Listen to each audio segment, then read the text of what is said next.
What's up, everyone? Yeah, I want to give you an update on the Miata build that we got going on for Holley. You know, we just got through summing up, buttoning up a couple of things on the engine, looking really good. We did a smoke test just to make sure there was no vacuum leaks. Checked out right. We got Jeremy Winters sitting right here. He's doing something, to make the car look look. with the smoke test. If you need somebody to explain it, I got you covered. And he does it so beautifully. I am not your motor guy. Please go somewhere else. Please. Don't let him lie to you. Don't let him lie to you. We got my man Chris. He's making the exhaust all tight. What's up, man. Chris? Look what he's doing. All right, look at that. The exhaust has come out. Show him what you got going on, buddy. We just made a little, a bezel surround to just tidy that up and make it look a bit more finished. Yeah. See, that's nice. Trim off the existing exhaust pipe, and that'll just exit through there. It's like a baloney cut. Paint gold to match the other bits of hardware on the car. Yep. Should look good. No, I think it's gonna look good. You're doing your thing. We're gonna go over. First we gotta show you the guy who's making things happen right over there. My man, Jonathan. Jonathan, how you feeling about the build, brother? Oh man, it's going to be fantastic. That's right. It's looking beautiful. If you guys, if you're not watching this, you're missing out.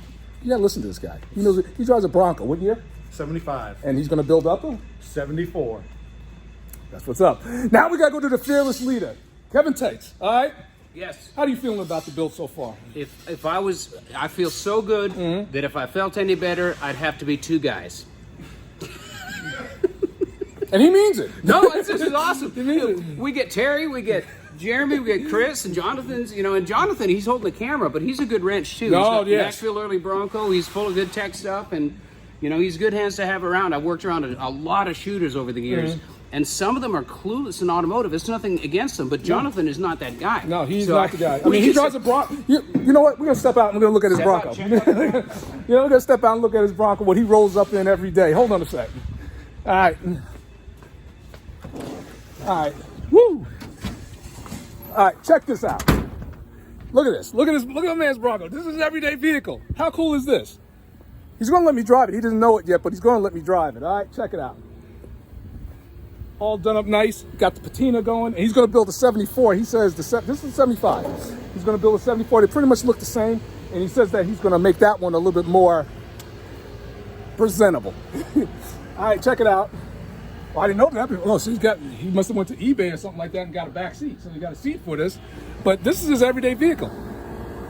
This is what he does. You might want to check him out. But we're having a good time here. We're having a real good time. We're getting this car ready. We might be able to take it for a spin tonight, but that's not going to happen if I don't get off this camera. So, as always, be easy. Stay tuned because, like I said, we're on the road to Bowling Green for LS Fest, and I'll catch you guys real soon because there's no clock on the wall, but the sun is around 3:30, I guess, 3:30, 4 o'clock. But let me get back in here. I'll catch you guys real soon. Take care.